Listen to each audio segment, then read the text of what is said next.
성도 여러분, 추석 명절이 들어있는 9월의 마지막 주간이 시작되는 월요일입니다. 오늘 9월 28일인데요.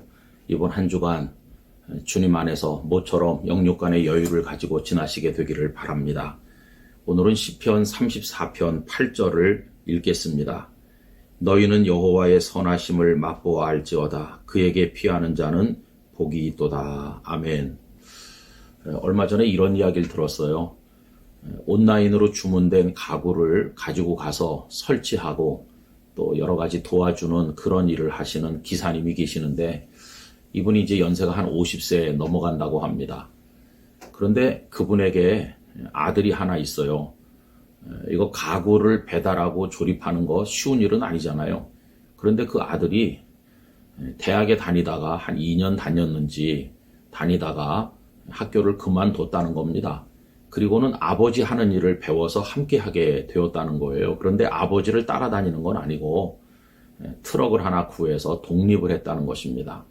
그런데 시작한 지 얼마 되지 않았는데 얼마나 열심히 하고 알뜰하게 하는지 벌써 수천만 원 저축을 했다는 겁니다. 그러면서 공부는 내가 뜻이 있을 때 나중에 하면 된다 이렇게 말하더라는 겁니다.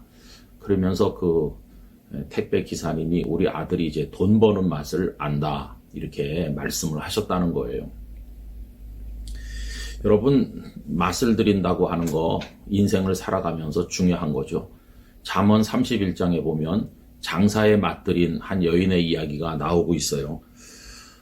그 잠언 31장은 가족을 잘 돌보고 또 알뜰하고 주변 사람들에게 칭송받는 현숙한 여인을 소개하는 말씀인데 그 여인이 장사의 맛을 들였다는 겁니다. 잠언 31장 18절 자기의 장사가 잘 되는 줄을 깨닫고 밤에 등불을 끄지 아니하며. 여러분 재밌잖아요.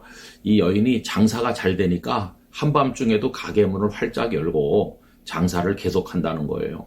아, 장사에 맛들였구나 이렇게 말할 수 있죠. 여러분, 세상살이가 다 그렇습니다. 억지로 시켜서 되는 일은 없어요. 자기가 어떤 일에든지 맛을 들여서 푹 빠져야 됩니다. 그래야 시키지 않아도 열심히 하고 그 일에 열매를 거둘 수가 있습니다. 그런데 이런 것은 우리가 하나님께 나아갈 때도 마찬가지라고 생각이 들어요. 오늘 말씀에서 다윗은 재밌게 표현을 하고 있습니다. 너희는 여호와의 선하심을 맛보아 알지어다. 그에게 피하는 자는 복이 있도다. 다윗은 하나님의 선하심에 맛이 들여진 사람이에요. 하나님의 손길, 하나님의 은총, 그거를 많이 경험해서 거기 맛들였어요. 그래서 사람들에게도 권하는 겁니다. 너희는 하나님의 선하심을 맛보아 알지어다. 이렇게 말하는 거죠. 여러분, 무엇을 할 때 두 가지 방법이 있잖아요. 먹어본 사람에게 맛이 어때요? 라고 물어보는 방법과 내가 직접 먹어보는 거 아니겠어요? 먹어본 사람에게 물어봐서 설명을 들어도 그거 제대로 알 수가 없어요. 간접 경험 아닙니까? 그러나 내가 직접 먹어보면, 내가 직접 맛을 보면 정확히 알 수 있어요. 한번 맛들이면 뗄 수가 없는 거 아니겠습니까? 하나님의 은혜도 맛을 본 사람이 더 사모하게 되고 그 은혜를 향해 나가게 되는 겁니다. 그러면 여러분, 이렇게 권면하는 다윗은 하나님의 선하심, 그 은총을 도대체 어떤 상황에서 맛을 보았나요? 이 시편 34편 표제어는 이렇습니다. 다윗이 아비멜렉 앞에서 미친 채 하다가 쫓겨나서 지은 시라고 되어 있어요. 잘 아시는 것처럼 다윗은 사울에게 많이 쫓기면서 위협을 받았잖아요.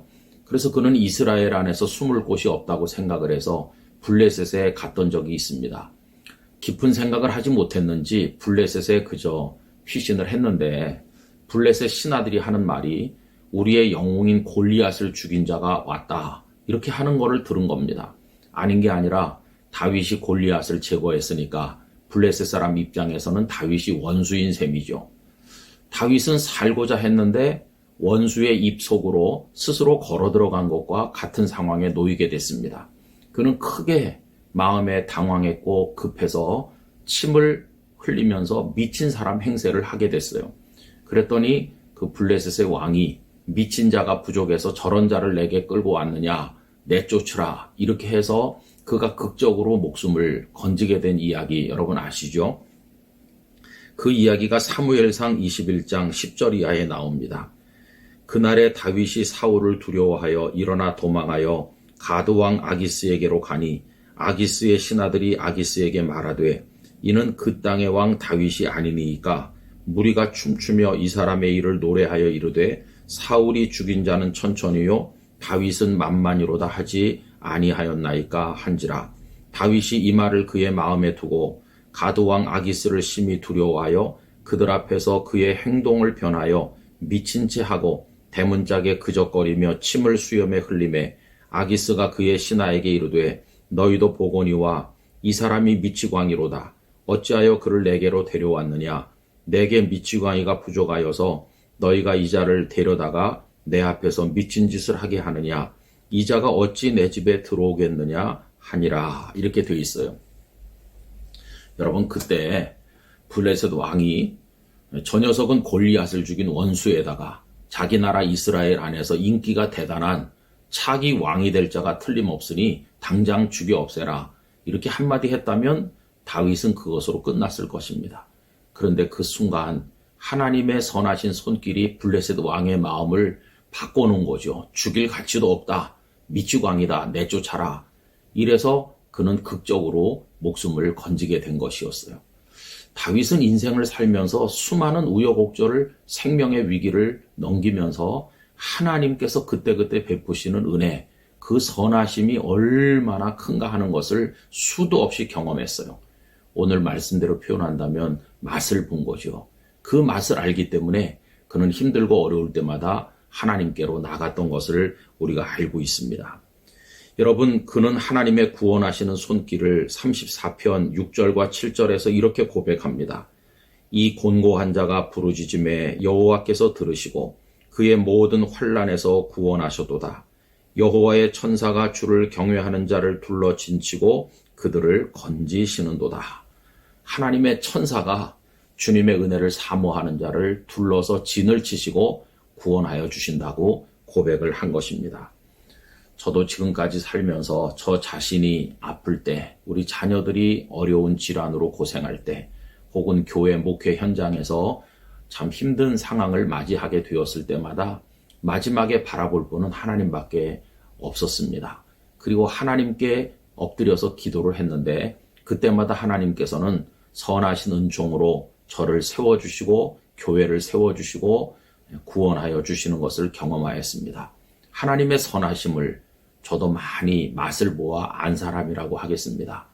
그러므로 지금도 어떤 일이 있으면 즉시 망설이지 아니하고 하나님께 나가게 되는 거죠. 성도 여러분, 하나님의 은혜를 맛보아 아는 삶을 누리시기를 간절히 기원합니다. 아버지 하나님, 인생길 걸어가면서 하나님의 선하신 손길이 필요함에도 하나님을 바라보지 않는 어리석음을 범할 때가 있습니다. 저희로 하나님의 선하심을 맛보아 알고 하나님께 나가 그 은혜를 경험하는 축복의 삶을 살아가게 하여 주시옵소서. 예수님의 이름으로 기도하옵나이다. 아멘.